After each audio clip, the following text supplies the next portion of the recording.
Kannur Thottada ITIയിലുണ്ടായ KSU SFI സംഘർഷത്തിൽ KSU unit president ഉൾപ്പെടെയുള്ളവർക്ക് ഗുരുതര പരിക്ക്. KSU പ്രവർത്തകർ കൊടിമരത്തിലുയർത്തിയ കൊടി SFI പ്രവർത്തകർ താഴ്ത്തിയതുമായി ബന്ധപ്പെട്ടാണ് സംഘർഷം.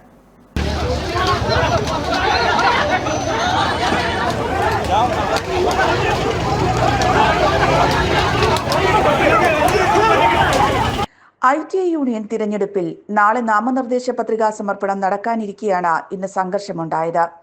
സംഘർഷത്തെ തുടർന്ന് പോലീസ് എത്തിയെങ്കിലും ഇവരെ കോമ്പൗണ്ടിലേക്ക് പ്രവേശിപ്പിക്കാൻ സമ്മതിക്കാതെ SFI പ്രവർത്തകർ ഗേറ്റ് പൂട്ടി. KSU പ്രസിഡന്റ് മുഹമ്മദ് റിബിന് നട്ടെല്ലിനാണ് പരിക്ക്. പരിക്കേറ്റ വിദ്യാർത്ഥികളെ പ്രതിപക്ഷ നേതാവ് VD സതീശൻ ആശുപത്രിയിൽ സന്ദർശിച്ചു. അടുത്ത തലമുറയിലേക്കുള്ള ക്രിമിനലുകളെ കണ്ണൂരിലെ CPM നേതൃത്വം SFIയിലൂടെ വളർത്തിക്കൊണ്ടിരിക്കുകയാണെന്ന് സന്ദർശനത്തിനു ശേഷം പ്രതിപക്ഷ നേതാവ് മാധ്യമങ്ങളോട് പറഞ്ഞു. ഇന്ന് രാവിലെ കണ്ണൂർ ഗസ്റ്റ് ഹൌസിൽ വന്ന് എന്നോട് പരാതി പറഞ്ഞ തുടർച്ചയായ അക്രമമാണ് എന്ന് പരാതി പറഞ്ഞ കുട്ടികളാണ് ഇന്നിപ്പോൾ അടിയേറ്റ് ആശുപത്രിയിൽ കിടക്കുന്നത്. അവിടെ നാളെ ഇലക്ഷന് നോമിനേഷൻ കൊടുക്കാനുള്ള ദിവസമാണ്. അത് കൊടുക്കാതിരിക്കാൻ വേണ്ടിയിട്ടാണ് ക്രൂരമായ അക്രമം SFI നേതാക്കന്മാരുടെ നേതൃത്വത്തിൽ കണ്ണൂരിൽ CPM അടുത്ത തലമുറയിലേക്കുള്ള ക്രിമിനലുകളെ ഈ SFIക്കാരിൽ കൂടി വളർത്തുകയാണ്.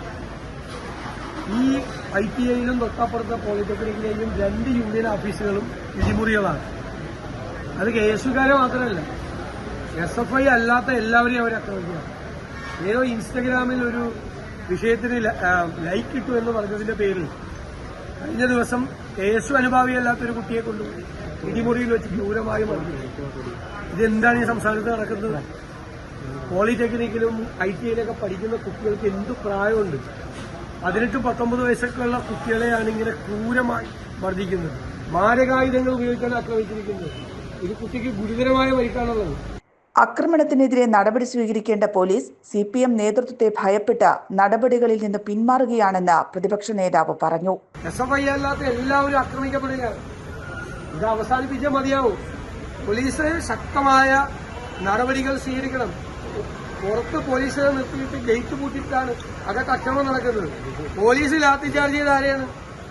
പോലീസ് ലാത്തി ചാർജ് ചെയ്ത് ഇരകളായിട്ടുള്ള ആളുകളാണ് ലാത്തി ചാർജ് ചെയ്തത്. അക്രമികൾ പോലീസിന്റെ അടുത്ത് നിന്നാണ് നിർദ്ദേശം കൊടുക്കുന്നത്.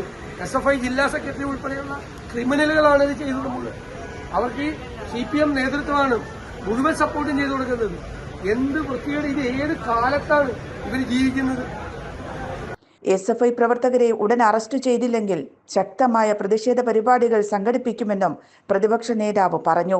DCC president advocate Martin George, KSU സംസ്ഥാന വൈസ് പ്രസിഡന്റ് മുഹമ്മദ് ഷമ്മാസ് ഉൾപ്പെടെയുള്ള നേതാക്കൾ പ്രതിപക്ഷ നേതാവിനൊപ്പം ഉണ്ടായിരുന്നു.